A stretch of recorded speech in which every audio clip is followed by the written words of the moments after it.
Hello friends, welcome to polytechnic Pathshala. हम लोग जो है स्लोप एंड डिफ्लेक्शन की सीरीज को आगे बढ़ाते हैं और इस वीडियो में लोग देखेंगे moment area method for slope and deflection, यानी ढलान तथा विक्षेप के लिए गुण क्षेत्रफल विधि कैसे हम लोग मोमेंट एरिया मेथड से हम लोग slope and deflection find out करेंगे। तो उसके लिए डेरिवेशन ये है कि मोमेंट एरिया मेथड से स्लोप और डिफ्लेक्शन निकालने के लिए थीटा और वाई का फार्मूला क्या होगा। तो यहाँ पे देखिए, हमने किसी बीम का यहाँ पे बेंडिंग मोमेंट डायग्राम बनाया है। ये आपका BC है, ये आपका क्या है, BC है। ये किसी बीम का ऐसे अटेंडम जो है बेंडिंग मोमेंट डायग्राम बनाया गया है और यहाँ पे एक dx मोटाई की पट्टी लिया गया है जिसकी मोमेंट का मान क्या है आपका m है, ये हाइट आपका m है। अब इसके C पॉइंट की जो है कि यहाँ पे हमने रेफरेंस लाइन ले लिया है। C पॉइंट की रेफरेंस लाइन से दूरी स्मॉल l है और B पॉइंट की रेफरेंस लाइन से दूरी जो है वो कैपिटल L है। B पॉइंट की दूरी कितना लेंगे, कैपिटल L लेंगे रेफरेंस लाइन से, ध्यान रखिएगा, इसको कैपिटल L कर लीजिएगा। अब जो आपका ये dx मोटाई की पट्टी है, इसकी जो रेफरेंस लाइन से दूरी है वो x है और जो इसका गुरुत्व केंद्र है G है, इसके रेफरेंस लाइन से दूरी जो है आपका x बार है। तो ये सारे यहाँ पे कन्वेंशन लिए गए हैं, ये सारे यहाँ पे क्या लिए गए हैं, नाम ले लिए गए हैं। तो सारा चीज़ लिखा हुआ है, एक चीज़ आपका छूट गया है, ये यहाँ पे क्या होगा आपका, यहाँ पे ये हो जाएगा आपका यल होगा, यहाँ पे ये क्या होगा आपका यल होगा, ये छूट गया था। अब अगर हम लोग बात करें कि यहाँ पे है क्या, चित्र में किसी बीम के BC भाग पर नमन घूर्ण आरेख प्रदर्शित है। BC भाग का यहाँ पे नमन घूर्ण आरेख प्रदर्शित है, मतलब बेंडिंग मोमेंट डायग्राम दिखाया गया है। इस भाग BC का डिफ्लेक्टेड कर्व नीचे B' C' द्वारा दिखाया गया है। इसका देखिए डिफ्लेक्टेड कर्व किसे दिखाया गया है, B' C' द्वारा दिखाया गया है। और चित्र में प्रदर्शित नमन घूर्ण आरेख का क्षेत्रफल A तथा इसके गुरुत्व केंद्र G की रेफरेंस लाइन से दूरी क्या है, x बार है। ये आपका x बार हो गया और इसका क्षेत्रफल जो पूरा है वो क्या है, A है। और जो है धारण के भाग BC में एक dx मोटाई की पट्टी है जिस पर बेंडिंग मोमेंट का मान m है तथा इस पट्टी की रेफरेंस लाइन से दूरी क्या है, x है। ये दूरी x है आपका। अब बिंदु C व B की रेफरेंस लाइन से दूरी क्या है, स्मॉल l व कैपिटल L है। और B' C' में dx मोटाई की पट्टी के वक्र पर खींची गई स्पर्शियों के बीच का कोण थीटा है। देखिए B' पे हमने सर ये जो आपका पट्टी है इस पर हमने एक टेंजेंट ड्रा किया और इस पर हमने टेंजेंट ड्रा की जो dx की मोटाई की पट्टी थी, तो इसके बीच का कोण जो है वही क्या है, d थीटा है। और ये कोण तो d थीटा है, लेकिन यहाँ पे C पे अगर हम लोग टेंजेंट ड्रा करें और B पे टेंजेंट ड्रा करें तो दोनों एक दूसरी जगह कट कर रहे हैं, ये कोण थीटा है आपका। B और C पर स्पर्शियों के बीच का कोण क्या है, थीटा है। और dx की जो ये पट्टी है, स्पर्श जो टेंजेंट ड्रा की है, इसके बीच का कोण d थीटा है।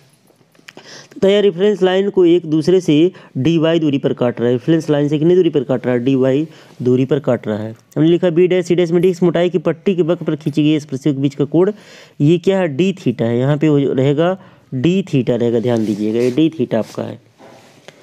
और चाप बराबर कोण गुणित त्रिज्या से dx बराबर क्या हो जाएगा, dx बराबर आपका होगा r d थीटा। dx बराबर क्या हो जाएगा, ये dx का जो मान होगा ये हो जाएगा r d थीटा होगा। तो यहाँ से d थीटा बराबर हो जाएगा dx बटे r।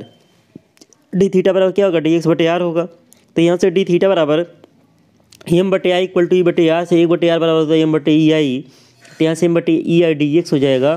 तो मैक्सिमम स्लोप जो होगा थीटा जो होगा, समाकलन कर देंगे d थीटा का और लिमिट ले लेंगे स्मॉल l से कैपिटल L तक, और ये हो जाएगा m बटे ई आई dx।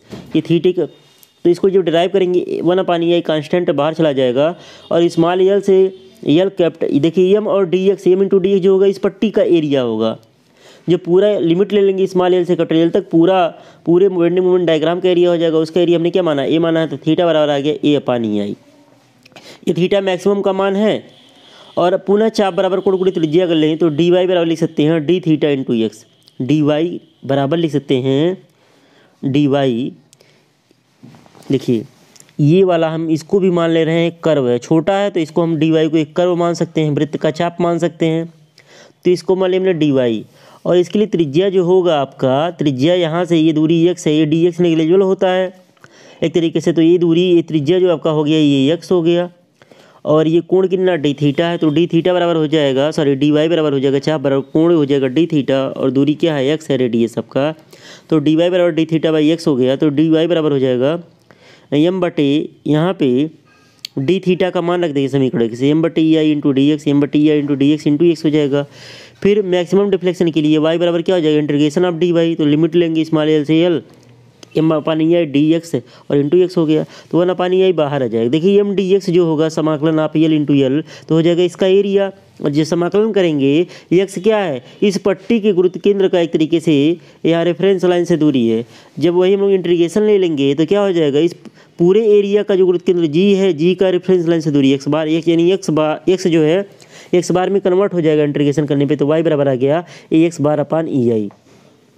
तो इसी दोनों फार्मूले की सहायता से थीटा बराबर ए अपान ई आई, वाई बराबर ए एक्स बार अपान ई आई, ये डेरिवेशन भी एग्जाम में पूछा जाता है, तो डेरिवेशन भी इंपॉर्टेंट है। बाकी सिविल और मैकेनिकल में सिलेबस में थोड़ा सा डिफरेंस है, सिविल में थोड़ा सा कम है स्लोप एंड डिफ्लेक्शन, मैकेनिकल में थोड़ा सा ज़्यादा पढ़ना है। तो बाद में हम लोग प्रीवियस ईयर क्वेश्चन देखेंगे या हम बताएंगे कि इंपॉर्टेंट क्वेश्चन बताएंगे कि किस चैप्टर से कौन कौन क्वेश्चन इंपॉर्टेंट है, तो वहाँ पे बताएंगे कि सिविल वालों को क्या पढ़ना है और मैकेनिकल वालों को क्या पढ़ना है। अभी आप लोग नॉलेज के पॉइंट ऑफ व्यू से पूरा जो है वीडियो आपको देखना है, पूरा नोट्स बनाना है। तो थीटा और वाई का हमको वैल्यू पता चल गया। अब इसी थीटा और वाई के वैल्यू से हम लोग जो है अलग अलग टाइप के बीम के लिए हम लोग आसानी से जो है स्लोप और डिफ्लेक्शन का वैल्यू फाइंड आउट कर सकते हैं। अब यहाँ पे एक फार्मूला दिखाया गया है, फार्मूला आपको याद कर लेना है क्योंकि मोमेंट एरिया मेथड से जो डेरिवेशन है इसी पे आधारित है। तो एग्जाम में ये नहीं पूछता, लेकिन आपको जानना जरूरी है कुछ प्रमुख आकृतियों के क्षेत्रफल तथा उनके गुरुत्व केंद्र की स्थिति। जैसे ही आपका ये त्रिभुज बन रहा है, समकोण त्रिभुज बन रहा है, इसका गुरुत्व केंद्र जी है, तो इसके गुरुत्व केंद्र जी की यहाँ से अगर हम लोग कोई रेफरेंस लाइन लें तो ये दूरी क्या है, एक्स बार होगी। और इसका अगर हम लोग इसका एरिया देखें, समकोण त्रिभुज है तो एरिया क्या होगा, 1/2 गुणे आधार गुणे लंब, तो हाफ बी एच हो जाएगा क्योंकि हाइट हमने एच लिया है। और एक्स बार क्या होता है, शीर्ष से जो त्रिभुज का गुरुत्व केंद्र होता है वो 2/3 होता है दूरी, तो एक्स बार बराबर हो जाएगा 2/3 बी और ए बराबर 1/2 बी एच। अब यही त्रिभुज जो है अंदर से ऐसे कर्व शेप में मुड़ गया है। अब जाहिर सी बात है एरिया कम हो रहा है, यहाँ पे ए बराबर हाफ बी एच है, तो यहाँ पे ए बराबर क्या हो जाएगा, 1/3 बी एच हो जाएगा। क्या हो जाएगा, 1/3 बी एच, यहाँ पर हाफ है तो यहाँ पे 1/3 हो जाएगा। और यहाँ पे जब देखिए यहाँ पे एरिया ज़्यादा है, इस तरफ क्या है एरिया ज़्यादा, इस तरफ एरिया ज़्यादा, इधर एरिया सिकुड़ा हुआ है एक तरीके से, तो यानी कि एक्स बार आपका और इधर लेफ्ट की ओर क्या होगा, शिफ्ट होगा। तो यहाँ पे एक्स बार की वैल्यू यहाँ पे 2/3 है, तो अंश में भी 1 बढ़ा देना, हर में 1 बढ़ा देना, तो यहाँ पे एक्स बार की वैल्यू हो गई 3/4 भी हो गई, एक्स बार की वैल्यू 3/4 भी हो गया। इसको आपको प्रैक्टिस करके याद कर लेना है क्योंकि आगे के डेरिवेशन इसी पे हैं। इसका पूरा डेरिवेशन होता है, लेकिन डेरिवेशन आपको पढ़ने की ज़रूरत नहीं है क्योंकि वो सारी चीज़ें आपके सिलेबस में नहीं है। अब यहाँ पे अगर हम लोग बात करें, यही त्रिभुज आपका पहले देखिए, त्रिभुज आपका ये था, एक आपका त्रिभुज इसी में अंदर की तरफ हो गया और एक त्रिभुज बाहर की ओर। जब आपका पूरा त्रिभुज था तो एरिया क्या था, हाफ बी एच था।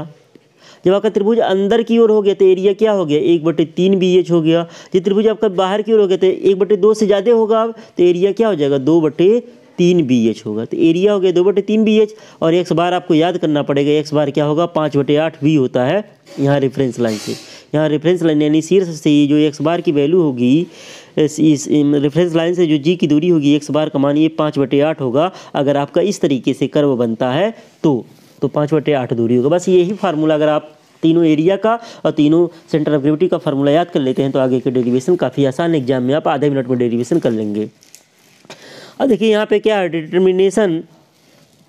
Determine maximum slope and deflection, मतलब अधिकतम स्लोप और डिफ्लेक्शन की गणना करना किसके लिए, फॉर कैंटिलीवर बीम के लिए, यानी प्रास धरण के लिए, subjected two point load at free and, यानी कि कैंटिलीवर बीम के फ्री एंड पर पॉइंट लोड लगने के कारण अधिकतम स्लोप व अधिकतम ढलान की गणना करना। तो यहाँ पे देखिए क्या हो गया, ये आपका हो गया कैंटिलीवर बीम के फ्री एंड पर डब्ल्यू लोड लगा है, दूरी एल है, तो इसका बेंडिंग मोमेंट डायग्राम आप लोग पढ़ चुके हैं एसएफडी बीएमटी में। ये मैक्सिमम बेंडिंग मोमेंट की वैल्यू क्या होगा, डब्ल्यू एल होगा, और कुछ इस तरीके से डायग्राम बनता है। ये एक्स बार आपका है, तो एरिया क्या हो जाएगा, 1/2 हाफ बी का मान यहाँ पे यल है, लंबाई ये आधार जो है यल है, और हाइट कितना है, डब्ल्यू इंटू यल है, तो हो गया WL²/2। एक्स बार का वैल्यू कितना होगा, 2/3 यल होगा, जो हमने अभी त्रिभुज वाला कॉन्सेप्ट बताया है। तो यहाँ से थीटा मैक्स क्या हो जाएगा, ए अपान ई आई, और थीटा मैक्स ए का वैल्यू क्या है, WL²/2 है, तो थीटा मैक्स आ गया WL²/2 ई आई। और वाई मैक्स क्या होगा, ए एक्स बार अपान ई आई, तो ए अपान ई आई का वैल्यू है WL²/2 ई आई है, एक्स बार की वैल्यू कितनी है, 2/3 यल है, तो यहाँ से हो जाएगा वाई मैक्स बराबर WL3/3 आई है। तो अगर एग्जाम में कहेगा कि डेरिवेशन आता है, एग्जाम में अगर कहेगा कि मोमेंट एरिया मेथड से कीजिए तभी आप कीजिएगा, नहीं तो आपको जो है डबल इंटीग्रेशन फार्मूले से ही डेरिवेशन करना है, क्योंकि इससे डेरिवेशन ये भी सही है लेकिन बहुत सारे एग्जामिनर ऐसे होते हैं जो पेज गिन करके नंबर देते हैं, क्या लिखे हैं क्या नहीं लिखे हैं उससे मतलब नहीं होता है, क्योंकि पॉलिटेक्निक के जो टीचर होते हैं वो ऑलराउंडर होते हैं। वो मैकेनिकल ब्रांच का कोई टीचर है या सिविल ब्रांच का कोई टीचर है तो किसी भी सब्जेक्ट की कॉपी चेक कर सकता है, चाहे वो सब्जेक्ट को पढ़ा रहा हो या न पढ़ा रहा हो। तो ऐसे टीचर जो जिस सब्जेक्ट को पढ़ाते नहीं है तो वहाँ पे पेज गिन करके नंबर देते हैं। तो ये डेरिवेशन देखने में बहुत छोटे में हो जाएगा, आधे पेज में हो जाएगा। तो अगर इस तरीके से आप डेरिवेशन करेंगे तो हो सकता हो अगर मास का टीचर या स्ट्रक्चरल मैकेनिक्स का टीचर अगर कॉपी नहीं चेक कर रहा होगा, कोई मान लीजिए दूसरे सब्जेक्ट पढ़ाने वाला टीचर कॉपी चेक कर रहा होगा, उस केस में आपका जो है गलत कर सकता है या कम नंबर दे सकता है। इस नाते आप लोग डबल इंटीग्रेशन फार्मूले से ही क्वेश्चन को सॉल्व कीजिएगा। अब अगला आपका है determine maximum slope and deflection for cantilever beam subjected to UDL at full length. पूरी लंबाई पर आपका यूडीएल लग रहा है।